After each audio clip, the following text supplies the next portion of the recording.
ಅದು ನಾನು ಇವಾಗ ಬರಬೇಕಾದ್ರೆ ಟಿ ವಿಯಲ್ಲಿ ನೋಡಿದ್ದೆ, ನನಗೆ ಗೊತ್ತಿಲ್ಲ. ನಿನ್ನೆ ಸಾಯಂಕಾಲ ಆಗಿರೋ ಇನ್ಸಿಡೆಂಟು ನೀವು ಮಾಧ್ಯಮದಲ್ಲಿ ತೋರಿಸಿರೋದು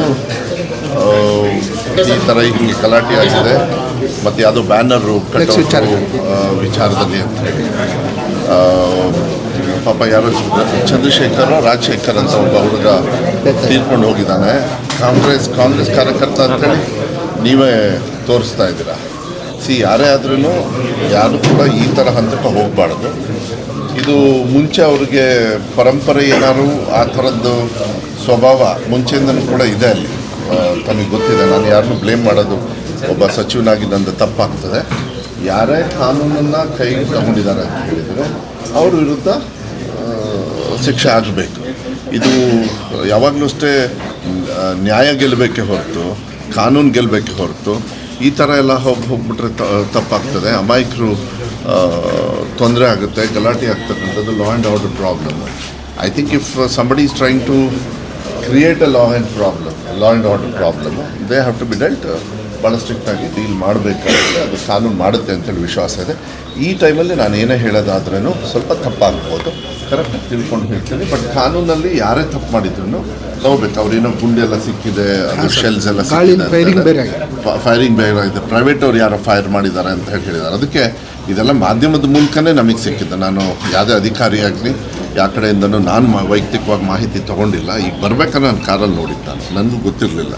ಅದಕ್ಕೆ ಏನೇ ಆದ್ರೂ ಕಾನೂನಿನೊಳಗೆ ಸ್ಟ್ರಿಕ್ಟಾಗಿ ಆ್ಯಕ್ಷನ್ ತಗೊಳ್ತಾರೆ ಅಂತೇಳಿ ವಿಶ್ವಾಸ ಇದೆ. ಸರಿ, ಅಕ್ರಮ ವಲಸಿಗರಿಗೆ ಪ್ಲಾಟ್ ನೀಡೋ ವಿಚಾರದಲ್ಲಿ ಸಾಕಷ್ಟು ಚರ್ಚೆ ಆಗ್ತಿರುವಂಥದ್ದು ನೋಡಿ ಇದನ್ನು ಮಾನ್ಯ ಉಪಮುಖ್ಯಮಂತ್ರಿಗಳು ಕೆಲವು ತೀರ್ಮಾನಗಳನ್ನು ಅವರು ಮಾಧ್ಯಮದಲ್ಲಿ ಹೇಳಿದ್ದಾರೆ. ಮಾನ್ಯ ಮುಖ್ಯಮಂತ್ರಿಗಳು ಕೂಡ ಹೇಳಿದ್ದಾರೆ. ಯಾರಿಗೆ ಅರ್ಹತೆ ಇದೆ ಅವರಿಗೆ ನಾವು ಸಹಕಾರ ಮಾಡೋದು ನಮ್ಮ ಕರ್ತವ್ಯ. ಅವ್ರು ಯಾವ ದೇಶದವರು ಯಾವ ರಾಜ್ಯದವರು ಅದೆಲ್ಲ ಬರೋದಿಲ್ಲ. ಕಾನೂನಲ್ಲಿ ಅವರಿಗೆ ಸಹಕಾರ ಮಾಡ್ತಕ್ಕಂಥದ್ದು, ಬಿಕಾಸ್ ಅದು ಇಲ್ಲಿಗಲ್ ಇದ್ದಾರೆ ಅಂಥೇಳಿ ಅದನ್ನು ಒಡೆದಿರೋದ್ರಿಂದ ಯಾರ್ಯಾರಿಗೆ ಅರ್ಹತೆ ಬರುತ್ತೆ, ಯಾರ್ಯಾರು ಸುಮಾರಷ್ಟು ವರ್ಷದಿಂದ ಇದ್ದಾರೆ ಅವರಿಗೆ ಅರ್ಹತೆ ಇರೋರಿಗೆ ಮಾನ್ಯ ಮುಖ್ಯಮಂತ್ರಿಗಳು ಹೇಳಿರೋದ್ರಿಂದ ನಾನು ಅದನ್ನು ಮತ್ತೆ ಪ್ರತಿಪಾದಿಸೋದು ತಪ್ಪಾಗ್ತದೆ ಅಂತೇಳಿ ಭಾವಿಸ್ತೀನಿ.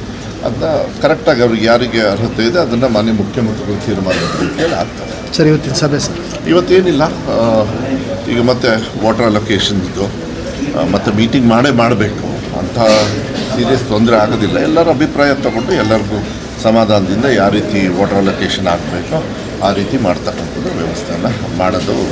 ಮೀಟಿಂಗ್ ಮುಗಿಸ್ಕೊಳ್ತೀವಿ, ಅದೇನು ಏನು ತೊಂದರೆ ಇಲ್ಲ. ರೈತರು ಎಲ್ಲರೂ ಬಂದಿರ್ತಾರೆ, ಅವರವರ ಅಭಿಪ್ರಾಯಗಳನ್ನು ಮತ್ತು ಅವರಿಗೆ ಯಾವ ರೀತಿ ನೀರಿನ ವ್ಯವಸ್ಥೆ ಬೇಕಾಗ್ತದೆ ಅದು ಹೇಳಿದಾಗ ಅದನ್ನು ತೀರ್ಮಾನವನ್ನು. ಸರ್, ಭದ್ರಾ ಗೇಟು ಸರಿಯಾಗಿ ಆಗಿಲ್ಲ ಅನ್ನೋಂಥದ್ದು ಆರೋಪ ಇದೆ ಸರ್. ಇನ್ನೂ ನೀರು ಲೀಕೇಜ್ ಆಗ್ತಿದೆ. ಏನು ಗೊತ್ತಿಲ್ಲ, ನಾನು ಅದನ್ನ ಚೆಕ್ ಮಾಡ್ತೀವಿ. ಲಾಸ್ಟ್ ಟೈಮು ನಾವು ಮೀಟಿಂಗ್ ಮಾಡಿದಾಗ ಮತ್ತು ನಾನು ಕೂಡ ಸುಮಾರು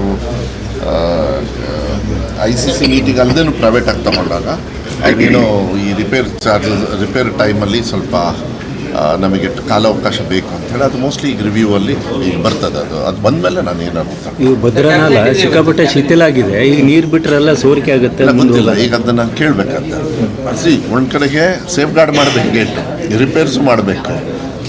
ನೀವು ಕೇಳೋ ಪ್ರಶ್ನೆನೂ ನಾನು ನಾಲದಲ್ಲಿ ಮುಂದೆ ಶಿಥಿಲಾಗಿದೆ ಅದೆಲ್ಲದೂ ನೋಡೋದ್ರಿಂದ ಈಗ ನಾನು ರಿವ್ಯೂವಲ್ಲಿ ಕರೆಕ್ಟಾಗಿ ಗೊತ್ತಾಗುತ್ತೆ. ರಿವ್ಯೂವಲ್ಲೇ ನಾನು ಅದಾದಮೇಲೆ ಏನಾದ್ರು ಮಾಹಿತಿ ಇದ್ದರೆ ನಾನು ಹೇಳ್ತೀನಿ.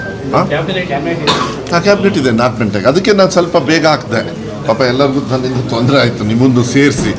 ಅದು ಯಾಕೆಂದರೆ 9 ಗಂಟೆ, ಯೂಶಲಿ 10 ಗಂಟೆಗೆ ಇಡ್ತಾರೆ. ನಾನೇ ರಿಕ್ವೆಸ್ಟ್ ಮಾಡಿಕೊಂಡೆ ಅಧ್ಯಕ್ಷರಿಗೆ, ಇಲ್ಲ ಬೆಳಗ್ಗೆ ಸ್ವಲ್ಪ ಬೇಗ ಇಡಿ, ಯಾಕಂದರೆ ನನಗೂ ಕ್ಯಾಬಿನೆಟ್ ಇದೆ, ಇಲ್ಲಿಂದ ಬೈ ರೋಡೇ ಹೋಗಬೇಕು, ಫ್ಲೈಟೂ ಬೇರೆ ಇಲ್ಲ, ನಾವು ಹೋಗೋಷ್ಟಕ್ಕೆ ಮತ್ತು ಲೇಟ್ ಆಗಿದೆ. ಆಮೇಲೆ ನನ್ನ ಸಬ್ಜೆಕ್ಟ್ಸು ಕೂಡ ಇದ್ದಾವೆ. ಒಳ್ಳೆ ತೀರ್ಮಾನಗಳನ್ನು ಕೆಲವು ತಗೊಳ್ತಾ ಇಲ್ಲ. ವಿಶೇಷ ಅಂತ ಏನಿಲ್ಲ, ರೆಗ್ಯುಲರ್ ಆಗಿರುತ್ತೆ ಎಲ್ಲ ಕ್ಯಾಬಿನೆಟ್ಟಲ್ಲಿ. ಕ್ಯಾಬಿನೆಟ್ ಪೂರ್ವಕವಾಗಿ ನೀವು ಕೇಳೋಂಗಿಲ್ಲ, ನಾನು ಹೇಳೋಂಗಿಲ್ಲ. ಅದಾದಮೇಲೆ ಎಲ್ಲ ನಿಮ್ಗೆ ಗೊತ್ತಾಗುತ್ತೆ.